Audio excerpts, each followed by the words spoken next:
Shalom sahabat yang terkasih, dalam nama Tuhan Yesus, puji Tuhan kita bertemu kembali dalam kasih-Nya. Setelah ada 2 video saya membahas tentang Al-Zaitun ya, bagaimana tanggapan saya mengenai Al-Zaitun, bagaimana Bapak Profesor Dr. Panji Gumilang selaku pimpinan pesantren Al-Zaitun mendoakan Bapak Paus, dan saya jujur saya bersimpati dan kagum dengan hal tersebut sahabat. Jadi hanya itu saja yang saya komentari. Saya tidak mengomentari apapun tentang hal-hal mengenai Islam, tentang mazhab atau apapun itu.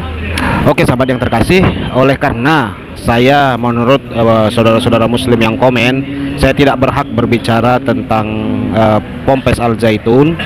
Oleh sebab itu kita akan menonton penjelasan dari seorang ustadz bagaimana masa lalu Al-Zaitun sahabat. Nah ini perlu kita ketahui ya, kenapa Al-Zaitun sekarang ini mengalami perubahan yang cukup luar biasa dan banyak ditentang oleh mereka oknum-oknum yang menolak perubahan Ponpes Al-Zaitun. Jadi supaya kita tidak dituduh mencampuri, nah kita dengarkan pencerahan seorang muslim dalam video berikut ini.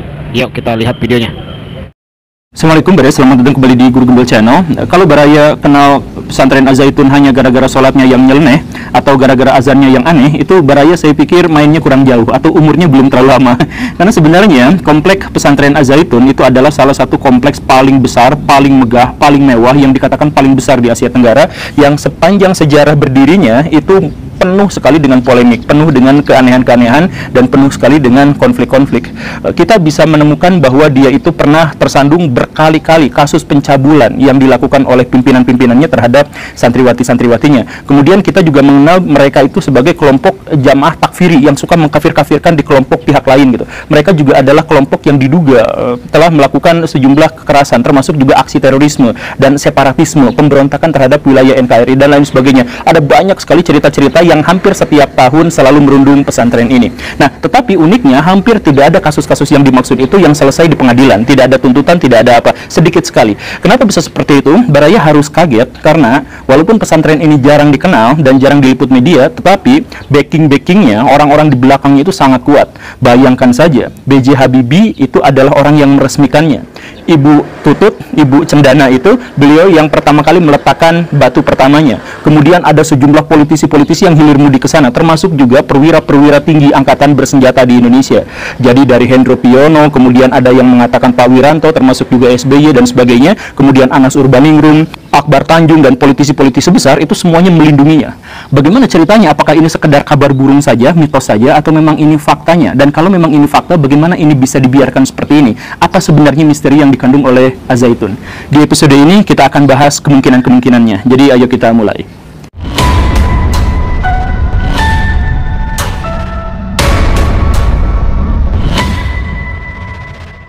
Di awal tahun 2000-an, ada salah seorang santriwati dari Al-Zaitun yang memutuskan pulang kampung untuk sementara ke keluarganya. Keluarganya mengira bahwa sikap anak ini menjadi agak lain, agak berbeda, agak menjauh, dan tidak seriang seperti sebelumnya, sebelum masuk ke Al-Zaitun. Tapi mereka mengira bahwa kepulangan itulah yang menyebabkan ini tidak berlaku seperti seharusnya. Jadi mungkin ini kelelahan atau mungkin ini kebingungan karena sudah 3 tahun ada di Al-Zaitun. Jadi mereka tolerir saja itu. Tetapi ada sebuah tragedi di hari berikutnya, keesokan harinya. Jadi si anak itu, yang perempuan itu, dia celingukan, bingung gitu. Kemudian bertanya kepada ibunya, "Ibu lihat baju-baju saya enggak?" Kemudian si ibu ya seperti biasa saja bilang, "Barusan ibu cuci, karena kan udah kotor," gitu. Nah, si santriwati itu mendadak merah padam wajahnya, kemudian membentak ibunya, "Ibu berani-beraninya megang baju saya, kenapa bisa seperti itu? Ibu kan masih kafir, masih najis. Kok baju saya dinajisin sama ibu? Mana bajunya?" Diambillah bajunya yang ada di cucian itu, kemudian dibakar, gara-gara ibunya itu katanya masih kafir, masih najis. Si ibu tentu saja shock pada waktu itu. "Kenapa bisa seperti itu? Kamu dapat ajaran dari mana? Kenapa saya dikafir-kafirin? Saya ibu kamu." Kemudian si anak itu mengatakan bahwa wilayah muslim seluruhnya itu harus ada di bawah sebuah negara. Siapapun yang ada di bawah negara Islam yang menjalankan syariat Islam, maka dia muslim, dan siapapun yang ada di luar negara Islam, negara togut seperti Indonesia ini, maka semuanya adalah kafir. Si ibu nangis, si ibu panik, ngomong ke ayahnya, si ayahnya langsung nyari bantuan, dan cerita ini sampailah ke Pak Atian Ali Dai. seorang dai yang sangat keras, sangat tegas kalau urusannya adalah kemungkaran dan kesesatan. Mendengar cerita itu, Pak Atian Ali langsung membuat sebuah investigasi, mengumpulkan massa, cari informasi ke sana ke sini, dan akhirnya disimpulkanlah menurut Pak Atian Ali bahwa Az-Zaitun ini adalah pesantren yang merekrut NII KW 9, pesantren yang merekrut orang-orang untuk menjadi separatis, untuk membuat orang-orang mengkafirkan semua di luar golongannya, di luar kelompoknya. Lu kafir, dan mereka semua orang-orang itu secara berkala masuk ke kampung-kampung, masuk ke kota-kota untuk merekrut anggota, untuk merekrut jamaah, untuk diambil uangnya dan kemudian untuk dicuci otaknya. Mereka biasanya punya modus bahwa kalau kalian hidup di Indonesia, Indonesia itu kan tidak menjalankan syariat Islam. Kalau tidak menjalankan syariat Islam, berarti pemimpin Indonesia itu bukan imam kaum muslimin. Sedangkan di dalam Islam dikatakan bahwa orang Islam itu harus memiliki jamaah. Hanya itulah yang selamat. Jamaah itu dipimpin oleh seorang imam, yang tentu saja itu sesuai syariat. Kalau misalkan dipimpin sama presiden, yang dia dipilih oleh muslim dan non-muslim dan tidak menjalankan syariat Islam, maka presiden itu kafir. Kemudian orang-orang yang tunduk taat pada peraturan-peraturannya juga adalah kafir. Nah, biasanya doktrinnya itu adalah seperti itu. Nah, doktrin dari orang-orang yang seperti itu, yang saya percaya ada di antara baraya yang pernah bertemu dengan orang seperti itu dan mengajak baraya ke jamaahnya. Saya yakin ada di antara baraya yang seperti itu, karena memang masif. Nah, menurut Pak Atian Ali, markas besar dari kelompok ini itu adalah di Az-Zaitun, markas pesantren terbesar di Asia Tenggara. Investigasi berlanjut dan tentu saja bukan hanya dilakukan oleh Pak Atian Ali dengan FUUI-nya, tetapi melibatkan banyak sekali orang, banyak sekali pihak. Ada MUI masuk ke situ, ada NU masuk ke situ, kemudian banyak jurnalis, media-media, penulis buku, termasuk juga BIN masuk ke situ. Ada Al-Haidar sebagai tokoh yang sering mengamati terorisme dan sebagainya juga masuk ke situ dan menulis bukunya dan sebagainya. Dan kesimpulan dari investigasi-investigasi itu hampir serupa, yaitu bahwa Az-Zaitun itu adalah pusat dari gerakan NII Komandemen Wilayah 9 yang mengkafir-kafirkan kelompok lain yang ingin separatis terhadap Indonesia dan lain sebagainya. Pak Atian Ali di suatu kesempatan di Masjid Istiqomah Bandung itu berpidato sambil marah-marah, berorasi sambil bercucuran air mata. Saudara-saudara, bayangkan bagaimana seandainya saudara-saudara punya anak, dididik dengan baik, dikasih agama dengan baik, diberikan santunan, diberikan kebajikan, diberikan kasih sayang, kemudian ketika dia sudah dewasa, sudah besar, masuk ke pesantren dengan harapan agar dia menjadi orang yang baik, pas kembali dia mengkafir-kafirkan kita. Apa yang harus kita lakukan kepada orang-orang seperti ini? Apa yang harus kita lakukan kepada orang-orang yang mencuci otak anak-anak kita? Inilah kerjaan yang dilakukan oleh NII KW 9 yang ada di Az-Zaitun. Kita hancurkan mereka, kita lawan mereka. Allahu Akbar. Ya, seperti itulah pada waktu itu emosinya Pak Atian Ali setelah melakukan investigasi terhadap komplek Az-Zaitun. Dan sebenarnya dari manakah ideologi takfiri NII ini? Ya, banyak orang yang menyatakan atau menyebut atau yang mengambil kesimpulan bahwa NII KW 9 itu sebenarnya adalah kelanjutan dari ideologi DITII Kartosuwiryo. Makanya adanya pusatnya di Jawa Barat, karena Kartosuwiryo dulu melakukan pemberontakan terhadap Indonesia juga di Jawa Barat. Jadi konon dalam buku-buku sejarah kita itu disebutkan bahwa Kartosuwiryo itu adalah seorang yang sangat radikal sehingga dia mengkafir-kafirkan kelompok di luar kelompoknya. Ini menurut mitosnya seperti itu. Ketika Kartosuwiryo kemudian berhasil ditangkap, nah Kartosuwiryo sudah kadung membuat 7 komandemen wilayah. 7 komandemen wilayah itu adalah wilayah negara Islam Indonesia, tetapi yang tidak terendus, tidak diketahui dan ilegal dari negara yang kita kenal sekarang. Jadi ada negara bayangan, negara di dalam negara, begitulah. Nah, dari komandemen-komandemen wilayah yang tadi itu tidak banyak yang berkembang. Yang berkembang justru adalah munculnya komandemen wilayah 8 dan komandemen wilayah 9. Wilayah 8 itu ada di Lampung dan wilayah 9 itu ada di Jawa Barat. Nah, wilayah komandemen wilayah 9 ini ketika di bawah pimpinan Abu Toto atau yang kemudian dikaitkan dengan Panji Gumilang, pemimpin pesantren Az-Zaitun yang sekarang, beliau ini sangat ahli, sangat jago dalam mengumpulkan uang, sangat jago dalam mendoktrin orang, dan sangat jago melobi tokoh-tokoh terkemuka, tokoh-tokoh politik dan tokoh-tokoh perwira tentara. Nah, dari situlah kemudian Az-Zaitun mendapatkan sejumlah besar uang sampai berhasil mendirikan pondok pesantren terbesar di Asia Tenggara yang namanya Az-Zaitun itu. Nah, karena didukung oleh tokoh-tokoh besar itulah akhirnya Az-Zaitun hampir dinyatakan kebal hukum terhadap apapun. Ada banyak sekali kasus-kasus yang terjadi di dalamnya. Kasus pencabulan, kasus yang NII tadi itu, kasus penelantaran santri dan sebagainya, tetapi hanya sangat sedikit yang bisa tembus sampai ke pengadilan. Karena apa? Karena ada orang-orang di belakang yang sangat kuat. Bahkan Hendro Priyono dikatakan pernah mengatakan siapapun yang mengusik Az-Zaitun maka akan saya gebuk gitu. Padahal beliau itu adalah pemimpin dari dinas intelijen di Indonesia. Ini kan benar-benar sangat luar biasa, kok bisa seperti itu? Apakah ini hanya memang hubungan pertemanan atau telah dicuci otaknya oleh Panji Gumilang, atau sebenarnya ada banyak tokoh-tokoh tokoh-tokoh di pemerintahan Indonesia yang sebenarnya berafiliasi atau bergabung dengan NII KW9 ini. Kita tidak mengetahuinya, tapi banyak sekali tokoh-tokoh yang seperti itu. Anas Urbaningrum itu bolak-balik datang ke sana. Kemudian banyak tokoh-tokoh perwira militer juga yang katanya sudah datang ke sana dan ngasih sumbangan miliaran rupiah. Bahkan ada anggota DPRD yang menyalahgunakan uang anggaran negara untuk dihibahkan kepada pesantren ini. Jadi korupsi untuk dihibahkan kepada pesantren ini. Luar biasanya apa? Luar biasanya adalah ketika anggaran yang disalahgunakan itu diketahui, ada ratusan miliar yang dimasukkan ke Al-Zaitun itu, kemudian dicari, kemudian diajukan hak angket, ayo kita selidiki, lalu Partai Demokrat langsung memagari. Udah, selesai di sini, jangan diselidiki kasus dana ini, saluran dana ini terhadap Al-Zaitun. Apakah ini benar-benar aneh? Apakah ini cukup mengherankan buat Baraya? Ada kasus lain lagi, yaitu Pak Ma'ruf Amin yang sekarang jadi wakil presiden Indonesia itu. Ketika beliau masih aktif sebagai ketua MUI, beliau pernah langsung datang untuk melakukan sejumlah investigasi terhadap Al-Zaitun tahun 2011. Walaupun tahun 2002 dan sebagainya juga sudah ada investigasi. Nah, tahun 2011 itu Pak Ma'ruf Amin memimpin sekelompok tim untuk menyelidiki orang-orang di sana, dan luar biasanya adalah Pak Ma'ruf Amin mengatakan bahwa Al-Zaitun benar-benar memiliki hubungan yang dekat, baik secara finansial, secara historis, secara ideologis dengan NII KW9 yang menjadi organisasi separatis di Indonesia. Tetapi walaupun sudah mengeluarkan kesimpulan itu dan rekomendasi kepada pemerintah, MUI memberikan rekomendasi kepada pemerintah. Biasanya di mana-mana sepanjang sejarah ada rekomendasi atau fatwa dari MUI pasti ditindaklanjuti oleh pemerintah. Ini luar biasanya adalah MUI sudah mengeluarkan sebuah pernyataan bahwa ini terkait dengan organisasi teroris radikal yang sangat menyesatkan dan sebagainya, dan merekomendasikan untuk menindaklanjuti ini, tetapi pemerintah bungkam.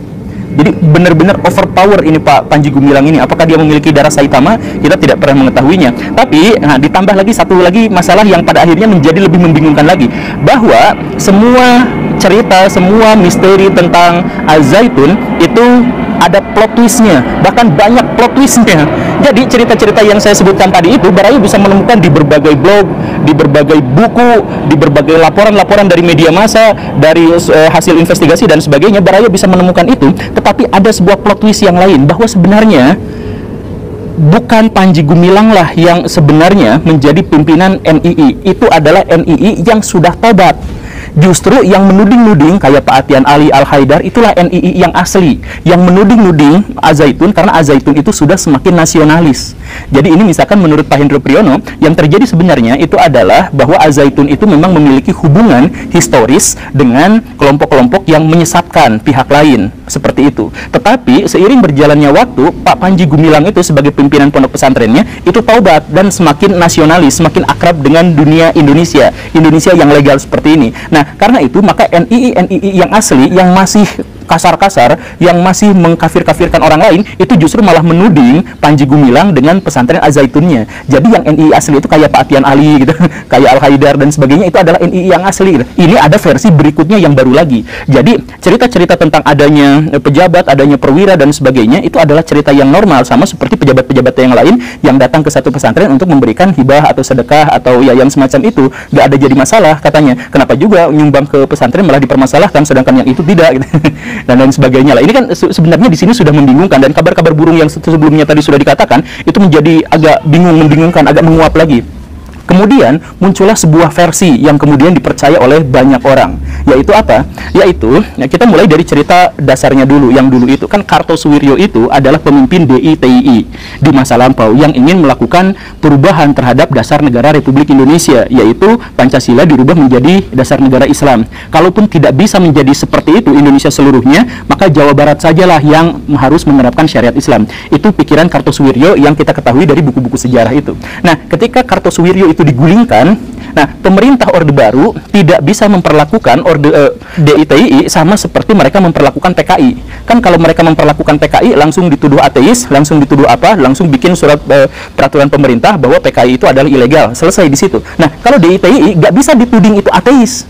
Ya karena jelas itu ideologinya adalah Islam yang radikal, yang aneh-aneh yang semacam itu. Nah, jadi pemerintah bagaimana caranya agar DITII ini bisa jauh dari masyarakat? Maka pemerintah kemudian menciptakan satu lembaga, satu organisasi yang radikal, satu organisasi yang sesat dan menyesatkan. Inilah yang namanya NII Komandemen Wilayah 9. Jadi NII KW9 itu adalah organisasi Islam yang sesat dan menyesatkan yang dibuat oleh pemerintah sendiri. Untuk apa? Untuk mengumpulkan mengumpulkan seluruh kaum radikal dalam satu tempat, yaitu Al-Zaitun itu, dan kemudian mereka diawasi, dilokalisir, semua kegiatan-kegiatannya dipantau, dan sedikit demi sedikit mereka akan dibawa pada gerakan Islam yang toleran, yang moderat, sedikit demi sedikit. Kalau tidak bisa, mereka sudah berkumpul di satu tempat dan mudah untuk dihancurkan. Itulah sebabnya perwira-perwira, petinggi-petinggi partai dan sebagainya datang silih berganti ke sana, karena itu adalah semacam laboratorium besar agar mereka bisa memantau bagaimana gerakan radikal Islam di Indonesia. Jadi orang-orang yang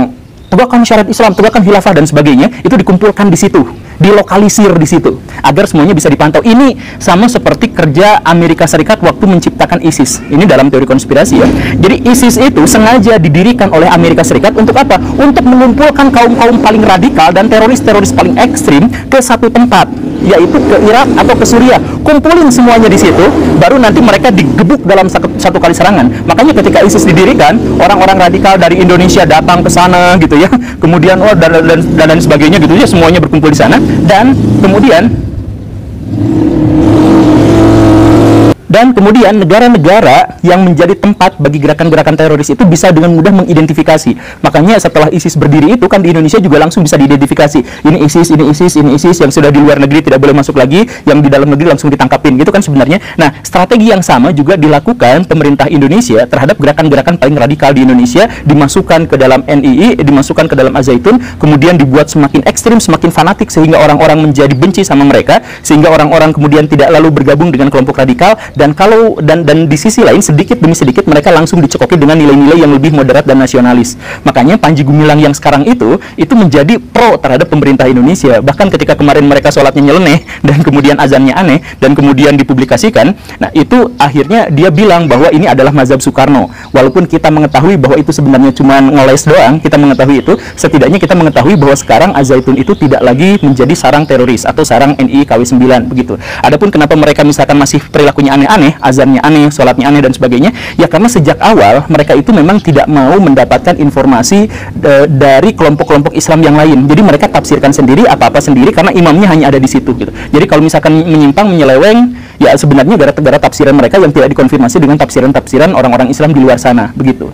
Nah, cuman ada lagi hal yang aneh, kenapa sholat yang aneh dan azan yang nyeleneh itu dipublikasikan? Kenapa bisa sampai bocor ke dunia maya, ke Indonesia gitu? Ya karena ini mendekati zaman pemilu. Nah, kalau mendekati zaman pemilu, biasanya kelompok-kelompok yang seperti ini memang sengaja dieksploitasi biar ada kepentingan-kepentingan di belakangnya. Ya mungkin ada kelompok Islam yang ingin dihajar atau kelompok non-Islam justru sebaliknya ya, yang ingin dihajar dan sebagainya, sehingga isu-isu semacam ini dimunculkan menjelang tahun politik. Ya itu mah sekedar apa ya, sebagai hipotesis lah. Baraya mau percaya atau enggak, tapi sekali lagi di sini banyak sekali kabar burung yang kita tidak bisa mendapat kejelasan sama sekali. Banyak sekali cerita-cerita nyeleneh, banyak sekali cerita-cerita plot twist. Jangan percaya sepenuhnya apa yang saya katakan, karena bahkan saya pun sebenarnya sepenuhnya ragu atas apa yang saya katakan. Nah, kenapa kalau gitu bikin video? Ya karena ini adalah sesuatu yang layak dan pantas untuk didiskusikan agar kita benar-benar paham tentang betapa rumitnya politik dan betapa rumitnya agama, dan lebih rumitnya adalah ketika agama dijadikan sebagai keset bagi kepentingan-kepentingan politik. Terima kasih karena sudah menyimak. Saya Guru Gembul. Assalamualaikum warahmatullahi wabarakatuh. Ya sahabat, setelah kita dengarkan penjelasan dari seorang muslim yaitu Guru Gembul, ternyata itu penyebabnya sahabat, mengapa banyaknya orang-orang yang menentang Al-Zaitun sekarang. Tetapi di akhir video dia jelaskan itu bukanlah kesimpulan. Nah, saudara harus nonton ya full videonya supaya jangan salah tangkap. Jadi apa yang dia katakan itu merupakan hal yang harus dia bicarakan, bagaimana Al-Zaitun itu ditentang sekarang. Jadi luar biasa juga ya, Bapak Profesor Dr. Panji Gumilang jauh lebih nasionalis. Itulah yang terjadi saat ini. Dan kita memang semuanya heran, kenapa pimpinan Ponpes Al-Zaitun berdoa buat Bapak Paus dan mempersilahkan orang Kristen beribadah di masjidnya dia. Ini saudaraku. Tetapi walaupun Bapak Profesor Dr. Panji Gumilang menyatakan kita boleh beribadah di masjidnya, ya belum tentu juga kita mau sahabat. Iya kan? Udah pastilah kita belum tentu mau daripada menyumbangkan masjidnya untuk kita beribadah, karena kita susahnya untuk beribadah. Beberapa gereja itu kan dilarangi gitu ya untuk beribadah. Ya belum tentu kita mau. Daripada kita beribadah di masjid, lebih baguslah disewakan aula atau tempat-tempat balai pertemuan untuk kita beribadah gitu ya, karena sudah pasti belum tentu juga muslim di luar Al-Zaitun setuju kita beribadah di masjid.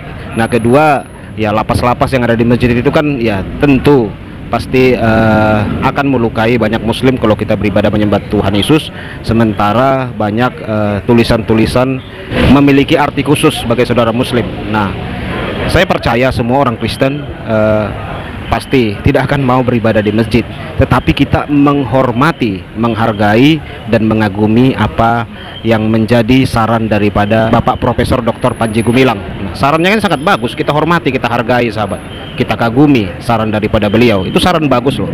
Ya, demikian yang bisa sampaikan. Tuhan Yesus memberkati kita semua. Shalom.